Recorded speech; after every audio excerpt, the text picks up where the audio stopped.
আসসালামু আলাইকুম। আশা করি সবাই ভালো আছেন। তো আজকে আমরা যে ভিডিওটা নিয়ে আলোচনা করব সেটার বিষয় হচ্ছে জাপানে তারা কিছু জব ভ্যাকেন্সি পোস্ট করেছে ফর আনস্কিলড ওয়ার্কারদের জন্য। তো এবং সেটা হবে সম্পূর্ণ ইন্টারন্যাশনালি হায়ারিং হবে। তো আপনারা দেখতে পাচ্ছেন আমার সামনে একটা পিডিএফ ফাইল। আমি এটা যে জাপানের যে সরকারি ওয়েবসাইট আছে সেখান থেকে ডাউনলোড করে এখন আপনাদের সামনে খুব সংক্ষিপ্তভাবে একটু বিস্তারিত আলোচনা করার চেষ্টা করব। তো আপনাদের বোঝার সুবিধার্থে আমি একটু পিডিএফ ফাইলটাকে একটু জুম করে নিচ্ছি। ওকে। তো দেখতে পাচ্ছেন এখানে প্রথমেই দেখতে পাচ্ছি আমরা Japan job vacancy for unskilled worker, অর্থাৎ আপনি এখানে আনস্কিলড ওয়ার্কার হিসাবে অ্যাপ্লিকেশন করতে পারবেন। আপনার তেমন কোনো হাই স্কিল প্রয়োজন নাই। এরপরে দেখতে পাচ্ছি আপনার ইন্টারন্যাশনাল হায়ারিং হবে, অর্থাৎ আপনি পৃথিবীর যে কোনো দেশ থেকে এখানে অ্যাপ্লিকেশন করতে পারবেন এবং খুব সহজে আপনি জাপান যেতে পারবেন। তো আমরা একটু ডিটেলস বিস্তারিত আলোচনা করি, দেখি ভিতরে কি কি আছে এখানে। তো প্রথমেই দেখতে পাচ্ছি আমরা জব টাইটেলে দেওয়া আছে আনস্কিলড ওয়ার্কার। লোকেশন হচ্ছে জাপানে। জাপানের ডান পাশে দেখতে পাচ্ছেন কয়েকটা সিটির নাম এখানে দেওয়া আছে। তো মূলত এই সিটিগুলোতে তাদের লোকজন লাগবে, অর্থাৎ এখানে আপনাকে তারা হায়ার করবে। এরপরে দেখতে পাচ্ছি এখানে নাম্বার অফ পজিশন, অর্থাৎ কতজন লোকজন লাগবে। এখানে দেখতে পাচ্ছি আমরা 13,276 জন টোটাল তাদের প্রয়োজন। এরপরে দেখতে পাচ্ছি মেজর এমপ্লয়ার্স, অর্থাৎ কোন কোন কোম্পানি এখানে টোটাল 13,276 জন লোক নিবে। তো দেখতে পাচ্ছেন এখানে কতগুলো কোম্পানির নাম দেওয়া আছে। আমি মেনশন করে দিলাম, হাইলাইট করে দিলাম, আপনারা দেখে নেবেন। তো এই কোম্পানিগুলোতে মূলত বিভিন্ন কাজের জন্য বিভিন্ন সেক্টরে 13,276 জন লোক তারা নিয়োগ দিবে। এরপরে দেখতে পাচ্ছি আমরা অ্যাপ্লিকেন্ট টাইপ, অর্থাৎ আপনার অ্যাপ্লিকেন্ট টাইপটা কেমন হতে হবে। তো আপনি যদি ইন্টারন্যাশনাল অ্যাপ্লিকেন্টস হন তাহলে তারা আপনাকে ওয়েলকাম করছে। আপনি ইজিলি এখানে অ্যাপ্লাই করে জাপান যেতে পারবেন। তারপরে দেখতে পাচ্ছি এখানে এমপ্লয়মেন্ট টাইপ, অর্থাৎ আপনার যে জবের ধরনটা সেটা কেমন হবে। তো সেটা আপনার ফুল টাইমও হতে পারে, অথবা কন্ট্রাক্টেও হতে পারে, অথবা টেকনিক্যাল ইন্টার্নেও হতে পারে, অথবা এসএসডব্লিউ প্রোগ্রামেও হতে পারে। এরপরে আমরা দেখব ভিসা সাপোর্টের বিষয়টা। ভিসা সাপোর্টের বিষয়টা আপনাকে কে দিবে।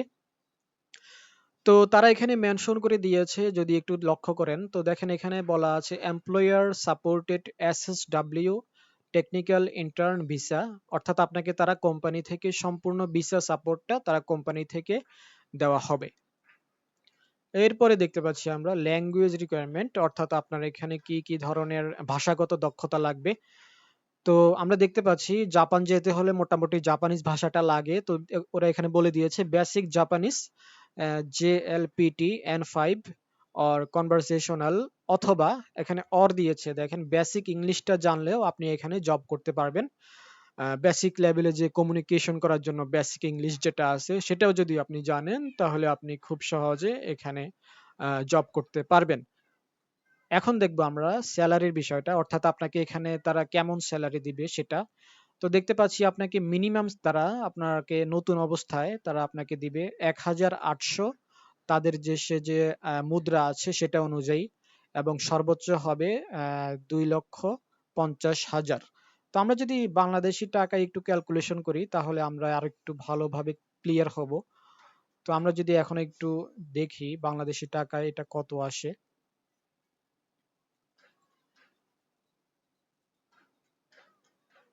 তাহলে আমরা একটু ক্লিয়ার হয়ে যাব। তো আপনার মিনিমাম স্যালারি হবে 1,80,80,000 সম্ভবত জাপানিজ ইয়েন। তো এটা যদি বাংলাদেশি টাকায় আমরা দেখি তো দেখতে পাচ্ছি আমরা এটা বাংলাদেশি টাকায় হবে 1,48,829 টাকা। এটা হবে আপনার মিনিমাম যে স্যালারি সেটা। তো এখন আমরা দেখব আপনার ম্যাক্সিমাম স্যালারি কোনটা হবে। ম্যাক্সিমাম স্যালারি হবে 2,50,000। 2,50,000টাও যদি আমরা ক্যালকুলেশন করি, 2,50,000। ওকে, তো দেখতে পাচ্ছেন 2,50,000 জাপানিজ ইয়েন যদি হয় তাহলে বাংলাদেশি টাকায় হবে 2,06,708 বাংলাদেশি টাকা। তো আশা করি মোটামুটি বুঝতে পেরেছেন স্যালারির বিষয়টা। আপনাদের মিনিমাম স্যালারি হবে জাপানিজ ইয়েন 1,80,000, এটা বাংলাদেশি টাকায় হবে 1,48,829 টাকা। এবং আপনার যে ম্যাক্সিমাম স্যালারি সেটা হবে আপনার 2,50,000 জাপানিজ ইয়েন, এটা হবে আপনার ম্যাক্সিমাম স্যালারি। তো বাংলাদেশি টাকায় সেটা হবে 2,06,708 টাকা। তো এখন কথা হচ্ছে আপনাকে তারা কখন ম্যাক্সিমাম স্যালারিটা দিবে। তো ম্যাক্সিমাম স্যালারিটা আপনাকে দিবে এটা আপনার যখন কাজের প্রমোশন হবে বা আপনার জবে পদোন্নতি হবে, অথবা আপনার কাজের পারফরম্যান্সের উপর ভিত্তি করে তাদের যদি আপনার কাজ ভালো লাগে তবে তারা ব্যক্তিগতভাবে আপনাকে এটা তারা বাড়িয়ে দিবে। তবে এটা আপনি শিওর থাকতে পারেন, এটা আপনার মিনিমাম 6 মাস, 1 বছর, 2 বছর এমন টাইমও লেগে যেতে পারে। এটা একটা ভবিষ্যৎ কল্পনা, এটা আপনাকে প্রথম থেকেই তারা দিবে না, এটা তারা ভবিষ্যতে দিবে, তবে এটা আপনি নিশ্চিত থাকতে পারেন। এবং আমরা যে মিনিমাম স্যালারির যে কথাটা বলেছিলাম, 1,80,000 জাপানিজ ইয়েন, বাংলাদেশি টাকা হবে 1,48,829 টাকা।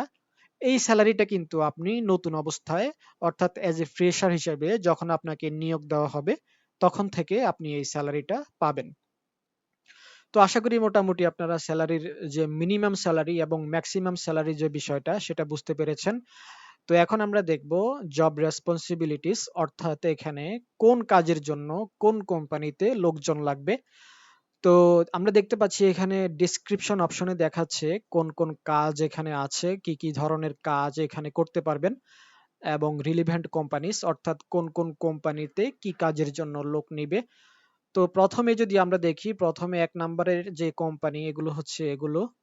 1 নম্বরে দেখতে পাচ্ছি আমরা এখানে ওয়্যার হাউসের কাজ আছে, warehouse work, product sorting, product packing, delivery preparation.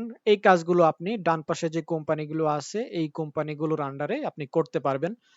2 নম্বরে দেখতে পাচ্ছি আমরা convenience store support, cleaning, shelf stocking, cashier, এই কাজগুলো আপনি করতে পারবেন। 3 নম্বরে দেখতে পাচ্ছেন হাউসকিপিং সেক্টরেও এখানে জব আছে, in hotels, guest house, commercial স্পেসে। 4 নম্বরে দেখতে পাচ্ছি ফুড প্রসেসিং এর জব আছে এখানে, ক্লিনিং, প্যাকেজিং, কোল্ড স্টোরেজের জব আছে। 6 নম্বরে দেখতে পাচ্ছি আমরা factory and production line assistants, এখানেও জব করতে পারবেন।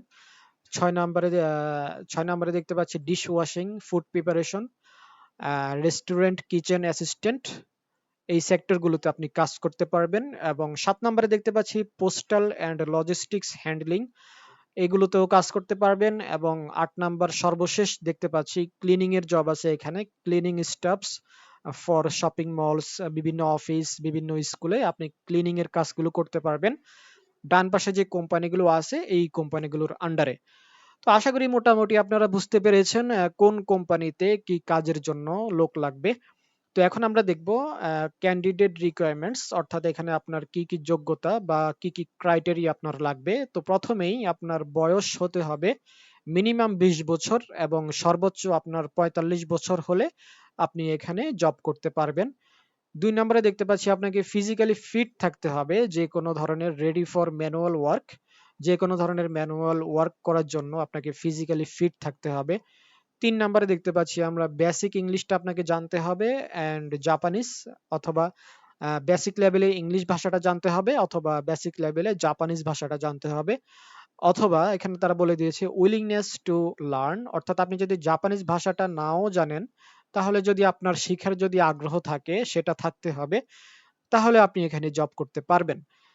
এরপরে দেখতে পাচ্ছি আমরা 4 নম্বরে open to live work anywhere in Japan. তো এটার মানে হচ্ছে আপনাকে জাপানের যে কোনো সিটিতে আপনাকে কাজ করতে হবে। 5 নম্বরে দেখতে পাচ্ছি আপনার police clearance and health certificate, অর্থাৎ আপনার যে পুলিশ ক্লিয়ারেন্স যেটা আছে সেটা আপনার পজিটিভ থাকতে হবে এবং আপনার যে মেডিকেল রিপোর্ট যেটা আছে সেটাও আপনার পজিটিভ রিপোর্ট থাকতে হবে।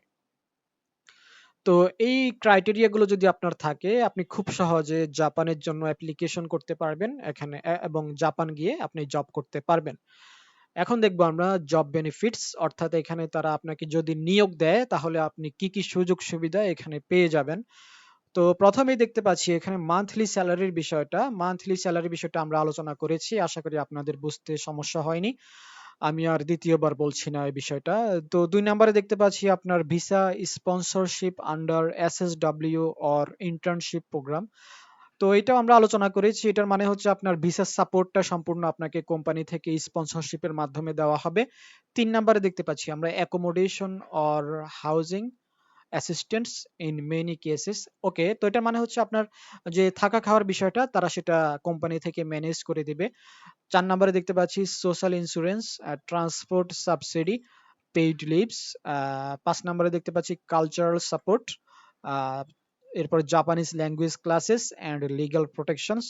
তো এই ৪ নাম্বার এবং ৫ নাম্বারে যে সুযোগ সুবিধাগুলো দেখতে পাচ্ছেন, এগুলো জাপানের যে গভর্নমেন্ট আছে তাদের যে টার্মস অ্যান্ড কন্ডিশন আছে অথবা প্রাইভেসি পলিসি অনুযায়ী তাদের দেশের আপনি এই সুযোগ সুবিধাগুলো এই কোম্পানি থেকে জব বেনিফিটস গুলো পেয়ে যাবেন।